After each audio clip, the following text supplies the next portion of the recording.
గతంలో జగన్మోహన్ రెడ్డి మీద పల్లెత్తు మాట కూడా అనకుండా కొంతమంది వైసీపీ నేతలు నోళ్ళేసుకుని పడిపోయేవాళ్ళు. అదే సమయంలో బూతులు తిట్టడానికి కూడా వెనకాడేవాళ్ళు కాదు, మనందరికీ తెలుసు. అందులో కొడాలి నాని కానివ్వండి, వల్లభనేని వంశీ కానివ్వండి, రోజా కానివ్వండి, అంబటి రాంబాబు కానివ్వండి, అనిల్ కుమార్ యాదవ్ కానివ్వండి, వీళ్ళంతా కూడా ఆ కోవకు చెందిన వాళ్ళే. అయితే ఏమైంది మరి? ఇప్పుడు ఎన్నికలు అయిపోయాయి, ఓకే, బాగానే ఉంది. మరి ఎన్నికల తరువాత వీళ్ళ నోళ్ళకేమైంది? ఏమైనా పక్షపాతం వచ్చిందా అంటే ఎస్ అవుననే సమాధానం వస్తుంది. ఎందుకని పక్షపాతం నోళ్ళకు వచ్చిందని అన్నామంటే కలుగుల్లో నుంచి ఎవరు బయటికి రావట్లా. గతంలో చిన్న మాట అంటే మీడియా ముందు ఒకరి తర్వాత ఒకరు టైం పెట్టుకుని మరీ ప్రెస్ మీట్లు పెట్టే వైసీపీ నేతలు వైసీపీ ఓడిపోతుందని తెలిసినప్పటికీ కూడా ఒకళ్ళు కూడా బయటికి రావట్లా. తెలుగుదేశం పార్టీ ఎదురుదాడి చేస్తూనే ఉంది, అయినప్పటికీ నోరు తెరిచే ధైర్యం ఒక్కరు కూడా చేయటం లేదు. ఎందుకని అంటే వాళ్ళు ఓడిపోతున్నామని తెలుసు కాబట్టి. సో పోలింగ్ సరళి చూసిన తర్వాత వాటమి భయంతో వీళ్ళెవరూ కూడా నోరు తెరవటం లేదు.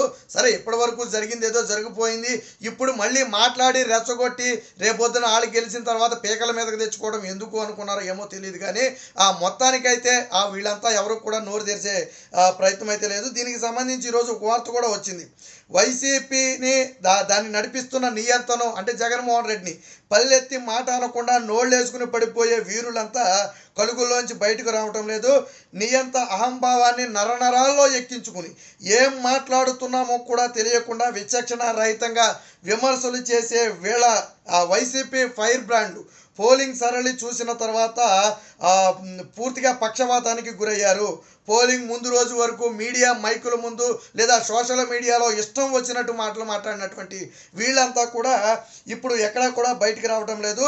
అందులో ముఖ్యంగా కొడాలి నాని కానివ్వండి, ఆర్కే రోజా కానివ్వండి, అంబటి రాంబాబు కానివ్వండి, జోగి రమేష్ కానివ్వండి, బొత్స కానివ్వండి, పేర్ని కానివ్వండి, అనిల్ యాదవ్ కానివ్వండి, వీళ్ళంతా కూడా కిక్కురు మనలేని పరిస్థితి. చివరికి సజ్జల రామకృష్ణారెడ్డి ఏదో ప్రెస్ మీట్ పెట్టినప్పటికీ కూడా గతానికి భిన్నంగా టీడీపీ రిగ్గింగ్కు పాల్పడింది, పోలీసులు సహకరించలేదు, బీజేపీ అండతో కుట్రలకు పాల్పడ్డారని చెప్పటమే తప్ప గట్టిగా విమర్శలు చేసే ప్రయత్నం సజ్జల రామకృష్ణారెడ్డి కూడా చేయలే.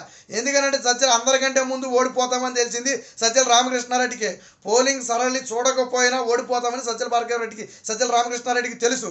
అయినప్పటికీ కూడా పోలింగ్ తర్వాత ఇక పూర్తిగా నోరు పడిపోయింది.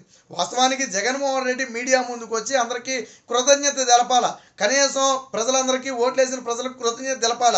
ఎన్నికలైన మరుక్షణం చంద్రబాబు గారు, నారా లోకేష్, పవన్ కళ్యాణ్ వీళ్ళంతా ఓట్లేసిన ప్రజలకు కృతజ్ఞత తెలిపారు. కానీ జగన్మోహన్ రెడ్డి సోషల్ మీడియాలో తెలపడానికి కూడా ఒకరోజు సమయం పట్టింది. అంటే కనీసం ప్రజలకు కృతజ్ఞతలు కూడా తెలపని పరిస్థితి. సేమ్ తెలంగాణలో కేసీఆర్ కూడా అంతే. ఎన్నికల ఫలితాల తర్వాత కనీసం ప్రజలకు మేము ప్రతిపక్షంలో ఉండి పోరాడతామని ఒక సందేశాన్ని ఇవ్వాలి. ఎన్నికలు అయిన తర్వాత ప్రెస్ మీట్ పెట్టి ఆయన ముఖ్యమంత్రి హోదాలో ఒక మాటలు మాట్లాడాలి, ఎందుకంటే అప్పటికి ఆయన ముఖ్యమంత్రి కాబట్టి. బట్ ఏ రోజు కూడా కేసీఆర్ ఆ రోజు నుంచి ఈ రోజు వరకు కూడా దానికి సంబంధించి నోరు ఎత్తలా. అంటే అలాగే అదే ధోరణిలో ఇప్పుడు జగన్మోహన్ రెడ్డి కూడా వెళ్తున్నాడు. సో ఇప్పుడు ఈ ఫైర్ బ్రాండ్లు అందరూ కూడా ఎవరు కూడా నోరెత్తటం లేదు. దాదాపు 2019 నుంచి 24 వరకు అంటే దాదాపు 5 ఏళ్ల పాటు వీళ్ళు మంత్రులుగా ఉన్నా మంత్రులుగా లేకపోయినా నోళ్ళేసుకుని పడిపోయాడు. జగన్మోహన్ రెడ్డి కూడా మంత్రి పదవులు ఎందుకు ఇచ్చాడంటే నోళ్ళేసుకుని చంద్రబాబు నాయుడు మీద ఇష్టం వచ్చిన బూతులు ఏం మాట్లాడుతున్నామో కూడా తెలియకుండా అమనా బూతులు మాట్లాడుతున్నారు కాబట్టి మంత్రి పదవులు ఇచ్చాడు. వైసీపీలో మంత్రి పదవి కావాలంటే మీకు అర్హత ఉండాలి. ఇప్పుడు జోగి రమేష్ ఉన్నాడు, చంద్రబాబు నాయుడు ఇంటి మీద గోండాలను వేసుకెళ్ళిపోయి గంజాయి మత్తు మద్యం మత్తులో గోండాలను వేసుకెళ్ళిపోయి దాడి చేస్తే మంత్రి పదవి ఇచ్చాడు. అలాగే రోజా నోరేసుకుని చంద్రబాబుని అనరాని మాటలంటే ఆవిడికి మంత్రి పదవి ఇచ్చాడు. సో ఇలాగా పేరునే నాని మనం ఎవరిని పవన్ కళ్యాణ్ ఇష్టం వచ్చిన రీతిలో గతంలో ఆటాడుకున్నాడు, తర్వాత గెలవగానే మంత్రి పదవి ఇచ్చాడు. సో ఇలాగ ఎవరైతే పవన్ కళ్యాణ్ని, చంద్రబాబుని, నారా లోకేష్ని తిడతారో కొంతమంది వైసీపీ నేతలు ఏం చెప్పారు, తర్వాత బయటకు వచ్చేసి పార్టీ నుంచి బయటకు వచ్చిన తర్వాత వైసీపీ పార్టీ ఒక రొట్ట పార్టీ అండి, బూతుల పార్టీ, మాకు టార్గెట్ ఇచ్చి మరి బూతులు మాట్లాడమని ఏం మాట్లాడాలో రాసిచ్చేవాళ్ళు, అదే మాట్లాడాలి మీడియా ముందని చెప్పేవాళ్ళు అని చెప్పి కోటంరెడ్డి శ్రీధర్ రెడ్డి, ఆనం రామనారాయణ రెడ్డి లాంటి వాళ్ళందరూ కూడా బయటకు వచ్చి చెప్పే పరిస్థితి. అంటే పెద్ద పెద్ద వ్యక్తులుగా పేరుంది, 10 మందిలో పలుకుబడి ఉన్నటువంటి అలాంటి వాళ్ళకే ఇలాంటి పరిస్థితి ఉంటే ఇంకా మిగతా వాళ్ళ పరిస్థితి ఏంటి? మాగుంట శ్రీనివాసరెడ్డి ఎందుకు బయటకు వచ్చేసాడు? బూతులు మాట్లాడమన్నారు, చంద్రబాబుని లోకేష్ని బూతులు తిట్టాలన్నారు, నేను తిట్లను అన్నాడు, బయటకు వచ్చేసాడు. సో ఇలాగ జగన్మోహన్ రెడ్డి పార్టీ అంటేనే ఒక బూతుల పార్టీ. కానీ ఈరోజు ఎవరు కూడా నోరు తెరవలేకపోవటం అంటే పూర్తిగా ఓడిపోతున్నామనే భయం ఉంది.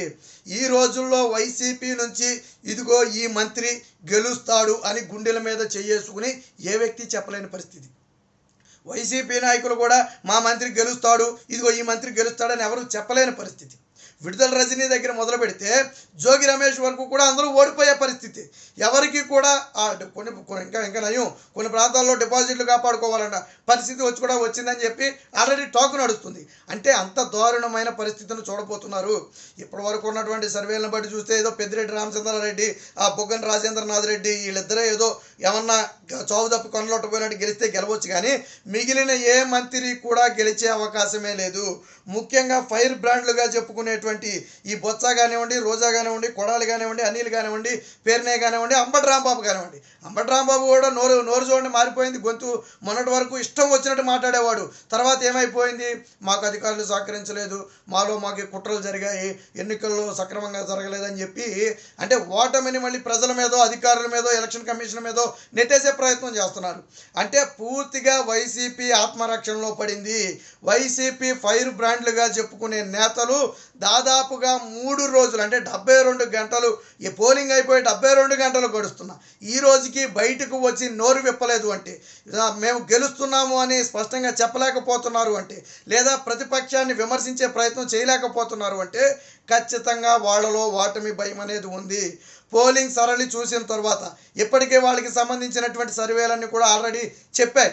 అయితే పోలింగ్ జరిగిన తర్వాత మాకేదైనా బెనిఫిట్ జరుగుతుందేమో, పథకాల ప్రభావం మాకు ఉంటుందేమో అని భావించారు. బట్ పోలింగ్ రికార్డు స్థాయిలో జరగటంతో వీళ్ళకి ఊపిరాడని పరిస్థితి. ఎందుకంటే పెరిగిన పోలింగ్ అంతా కూడా ప్రతిపక్షానికి అనుకూలంగా ఉన్నటువంటి పరిస్థితి.